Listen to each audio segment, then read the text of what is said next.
সোমাব PM কিষাণ 17তম কিস্তিৰ 4,000 কোটি টকা। আপোনাৰ PM কিষাণত 17তম কিস্তিৰ লিষ্টত নাম আছে নে নাই চাই লওক। লগতে আৰম্ভ হ'ল চৰকাৰী ঘৰৰ নতুন আবেদন। লগতে আন কেইবাটাও গুৰুত্বপূৰ্ণ খবৰ একেলগে জানিবলৈ সম্পূৰ্ণ চাওক। নমস্কাৰ, ৰাজ্যৰ প্ৰথমটো ডাঙৰ গুৰুত্বপূৰ্ণ খবৰ আহিছে PM কিষাণক লৈ। PM কিষাণত টকা লাভ কৰা সকলৰ কাৰণে আহিছে আন এটা ভাল খবৰ।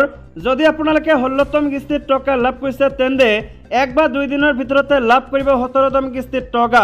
মোদী চৰকাৰে লৈ আহিছে কৃষকৰ কাৰণে আন এটা ডাঙৰ গুৰুত্বপূৰ্ণ ভাল খবৰ।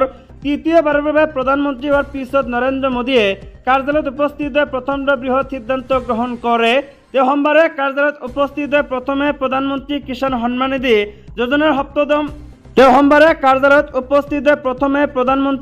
সন্মান নিধি যোজনাৰ সপ্তদশ কিস্তিৰ ফাইলত স্বাক্ষৰ কৰে। অৰ্থাৎ আপোনালোকে এটা বা দুটা দিনৰ ভিতৰতে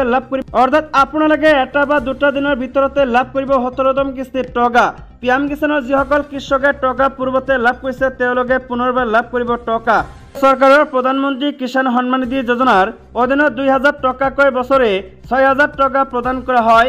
এই যোজনাৰ অধীনৰ হিতাধিকাৰীসকলক আপোনালোকৰ লিষ্টটো এবাৰ চেক কৰি লৈ ল'ব টকা সমাল নে নাই। ৰাজ্যৰ আন এটা ডাঙৰ গুৰুত্বপূৰ্ণ খবৰ হৈছে প্ৰধানমন্ত্ৰী আৱাস যোজনাৰ জৰিয়তে যিসকল মানুহে ইতিমধ্যে ঘৰ লাভ কৰা নাই তেওঁলোকৰ কাৰণে মোদী চৰকাৰে লৈ আহিছে এক ডাঙৰ সিদ্ধান্ত। বন্ধুসকল, যদি আপোনালোকে প্ৰধানমন্ত্ৰী আৱাস যোজনাৰ জৰিয়তে ঘৰ লাভ কৰা নাই তেন্তে পুনৰবাৰ লাভ কৰিব আপোনালোকে ঘৰ। পুনৰবাৰ 3 কোটি গ্ৰাম্য আৰু নগৰীয়া গৃহ নিৰ্মাণত সহযোগিতা আগবঢ়োৱা কেন্দ্ৰীয় চৰকাৰৰ কেবিনেটৰ সিদ্ধান্ত। অৰ্থাৎ যদি আপোনালোকে প্ৰধানমন্ত্ৰী আৱাস যোজনাৰ জৰিয়তে ঘৰ লাভ কৰা নাই তেন্তে আপোনালোকে লাভ কৰিব প্ৰধানমন্ত্ৰী আৱাস যোজনাৰ ঘৰ। আন এটা ভয়ংকৰ খবৰ হৈছে ডিফু চাঞ্চলকৰ ঘটনা। সহপাঠীতে দুৰ্বৃত্তই গুলীয়াই হত্যা কৰিলে ছাত্ৰীক। কাৰ্বি আংলং জিলাৰ ডিফুত সংঘটিত হৈছে এক চাঞ্চলকৰ ঘটনা।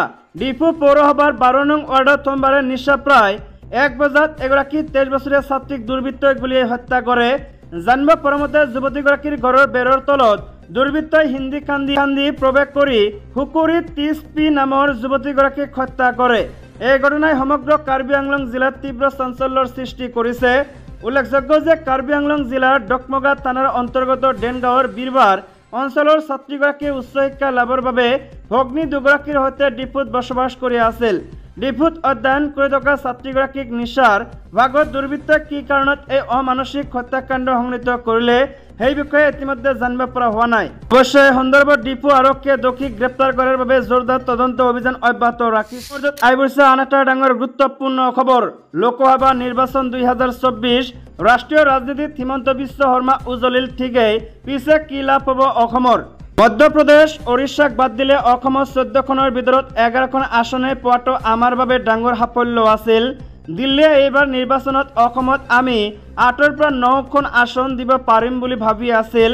এইবাৰৰ দিল্লীৰ নতুন চৰকাৰৰ ওচৰত অসমৰ খপনি আগতকৈ বহুত সুদৃঢ় হ'ব। অসমলৈ আমি ভাল আঁচনি আনিব পাৰিম, এই মন্তব্য ৰাজ্যৰ মুখ্যমন্ত্ৰী হিমন্ত বিশ্ব শৰ্মাৰ। অসমৰ সাংসদে মোদী মন্ত্ৰীসভাত বৈদেশিক পৰিক্ৰমা দপ্তৰৰ ৰাজ্যিক মন্ত্ৰী পদ লাভ কৰা কাৰ্যই এক্ট ইষ্ট পলিচিক সহায় কৰিব বুলিও কয় মুখ্যমন্ত্ৰীগৰাকীয়ে। লোকসভা নিৰ্বাচনৰ ব্যস্ততাৰ অন্ত পেলাই ৰাজ্যত নিজৰ কামত ধৰিছে অসমৰ মুখ্যমন্ত্ৰী হিমন্ত বিশ্ব শৰ্মাই।